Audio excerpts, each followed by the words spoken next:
Hello friends, welcome to digital unique classes.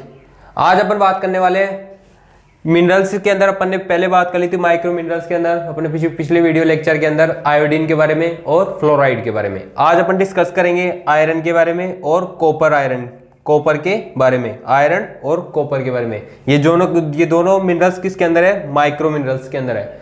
ठीक है friends, अगर आप मेरे चैनल पे पहली बार विजिट कर रहे हैं तो आप मेरे चैनल को सब्सक्राइब कर लें और बेल आइकन को जरूर दबा लें।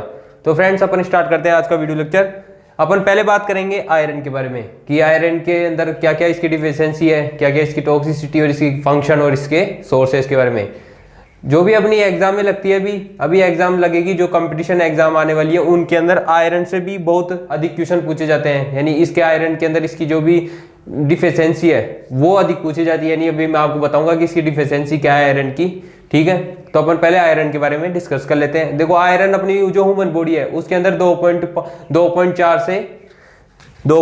से 4 ग्राम अपनी ह्यूमन बॉडी है उसके अंदर पाया जाता है। और जो 75% जो भी आयरन है वो कहाँ पे उपस्थित रहता है? जो भी 75% जो भी आयरन अपनी बॉडी के अंदर वो अपनी जो हीमोग्लोबिन है उसके अंदर प्रेजेंट रहता है। और जो बाकी 20% जो टोटल आयरन है वो उपस्थित रहता है जो भी अपने इंटेस्टाइन है, लीवर है और जो बॉडी के अंदर जो भी अदर टिश्यू है उनके अंदर आयरन प्रेजेंट रहता है। अब अपन इसके फंक्शन के बारे में देख लेते हैं, इसका क्या क्या फंक्शन है बॉडी में। अपने जो बॉडी के अंदर जो भी ऑक्सीजन है उसका ट्रांसपोर्ट करना और उसका स्टोरेज करना। यानी अपनी बॉडी के अंदर जो भी ऑक्सीजन है, यानी ऑक्सीजन O2, तो उसका जो ट्रांसपोर्ट करना और उसका स्टोरेज करने के अंदर। और इसके जो भी अपन दूसरा इसका फंक्शन देख लेते हैं, फॉर्मेशन करता है काहे का? आरबीसी का। किसके अंदर? यानी आरबीसी का फॉर्मेशन करता है हीमोग्लोबिन में ही। या अपन हीमोग्लोबिन का यानी वो करता है फॉर्मेशन किसके अंदर? आरबीसी के अंदर। आप ऐसे समझो इसको। अपनी जो बॉडी है उसके अंदर आयरन है ना बहुत आवश्यक होता है। किसके लिए? यानी अपनी बॉडी के अंदर अगर आयरन है तो ये अपनी बॉडी के अंदर किसके लिए फायदेमंद है? जो भी अपना इम्यून सिस्टम है बॉडी का उसके लिए बहुत ही फायदेमंद है आयरन। अब अपन इसके सोर्सेज देख लेते हैं। देखिए दोस्तों, इसकी जो सोर्सेज है वो 2 टाइप में बांटे गए, एक तो हीम आयरन और एक नॉन हेम आयरन।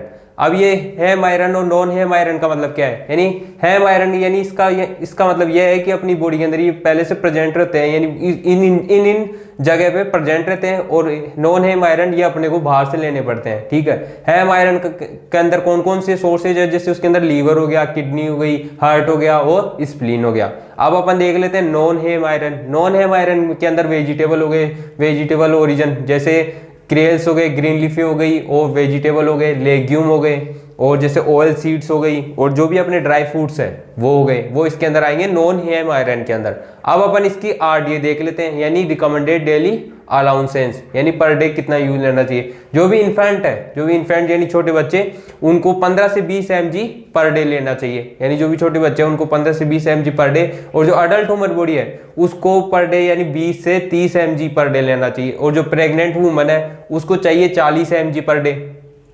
अब अपन बात कर लेते हैं लैग्नेटिक वुमन, जो लैग्नेटिक वुमन है उसको चाहिए 30 mg पर डे। अब अपन इसके अंदर लास्ट में देख लेते हैं आयरन के अंदर इसकी डिफिशियंसी। अब देखो फ्रेंड्स, जो इसकी डिफिशियंसी है वो है एनीमिया। ये तो आपने सुना ही होगा। एनीमिया क्या होता है? एनीमिया होता है यानी बॉडी के अंदर खून की कमी होना, इसको एनीमिया बोलते हैं। ये इसकी मेन डिफिशियंसी है आयरन की। और ये किन के अंदर ज्यादा देखने को मिलती है? जो भी प्रेग्नेंट वुमन होती है उसके अंदर ज्यादा देखने को मिलती है।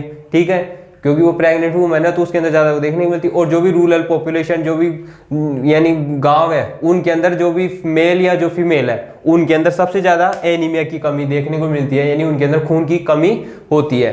अब अपन बात करेंगे कॉपर के बारे में। ठीक है, कॉपर, इसके अंदर जो भी अपन ने आयरन के अंदर देखा था सब कुछ, वैसे ही कॉपर के अंदर अपन इसकी सारी इंफॉर्मेशन देखेंगे।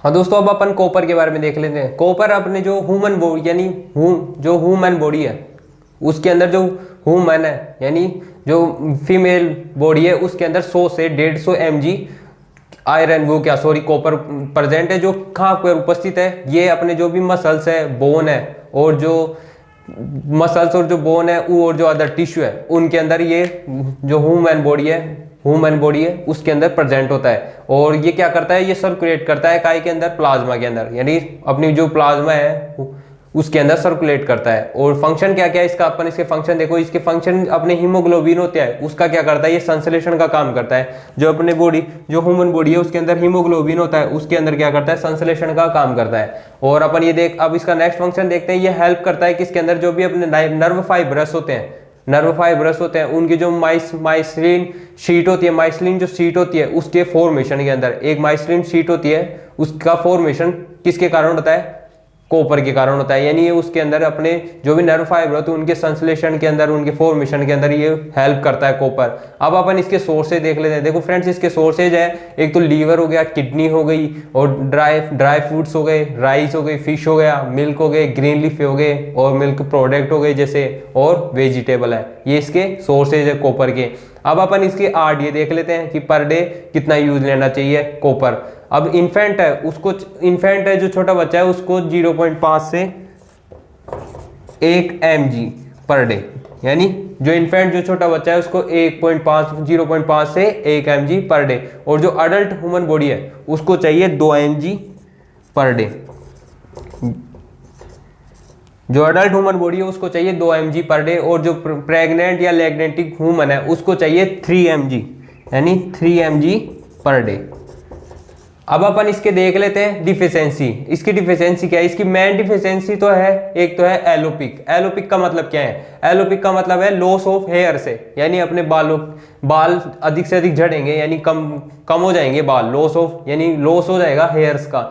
और है बोन, जो भी बोन है और जो अपने टिश्यू है वो क्या सबसे अधिक डैमेज होंगे अगर अपन बॉडी के अंदर कॉपर की कमी हुई या कॉपर कम हुआ, तो उसकी वजह से क्या होगा, जो भी अपने, जैसे एक तो मैंने बताया लॉस ऑफ हेयर होगा, और जो भी अपने बोन है और जो अपने टिश्यू है वो सबसे ज्यादा डैमेज होने लग जाएंगे। अब अपन इसकी टॉक्सिसिटी देखते हैं। इसकी टॉक्सिसिटी क्या है, इसकी टॉक्सिसिटी है जैसे डायरिया, वोमिटिंग, और जैसे हेमोलाइसिस, ये इसकी टॉक्सिसिटी है। तो दोस्तों, आज के द्वारा बताई गई मेरी ये इन्फॉर्मेशन आपको कैसी लगी, आप मुझे कमेंट करके जरूर बताएं। तो फ्रेंड्स, मिलते हैं नेक्स्ट वीडियो के अंदर।